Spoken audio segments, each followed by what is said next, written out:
We provide you the platform to turn your dreams into reality. Give wings to your aspirations with KR Mangalam University. नमस्कार, मैं हूं प्रेरणा और आप देख रहे हैं न्यूज नेशन का digital platform. This video is co powered by KR Mangalam university. रूस और यूक्रेन के बीच चल रही जंग अब और भी ज्यादा खतरनाक मोड़ पर पहुंच गई है।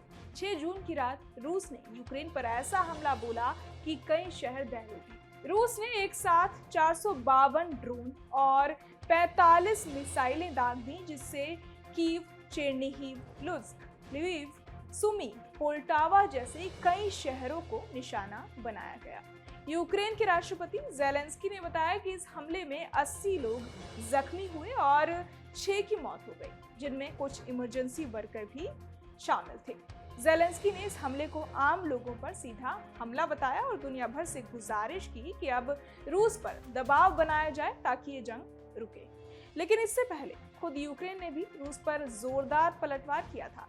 यूक्रेन ने रूस के एंगेल्स और डियागिलेवो एयरबेस पर धावा बोला, जहां उनके बम वर्षक एयरक्राफ्ट खड़े थे। इस हमले में रूस का एक Mi-8 हेलीकॉप्टर पूरी तरह उड़ गया और एक Mi-35 को भी नुकसान हुआ।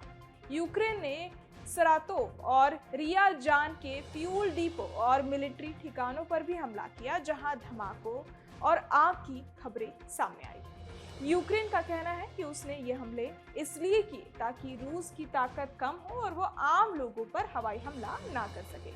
दूसरी तरफ रूस ने भी दावा किया कि उसने यूक्रेन के 174 ड्रोन मार गिराए और ये सब यूक्रेन के ऑपरेशन स्पाइडर वेब के जवाब में दिया गया, जिसमें यूक्रेन ने रूस के 4 एयरबेस पर हमला कर 41 एयरक्राफ्ट को नुकसान पहुंचाया था। इसमें रूस के खतरनाक बम वर्षक और एक A-50 जासूसी विमान भी शामिल था। रूस का कहना है कि उनका मिशन पूरा हो गया, लेकिन यूक्रेन कह रहा है कि रूस ने जानबूझकर सिविलियन एरिया पर अटैक किया।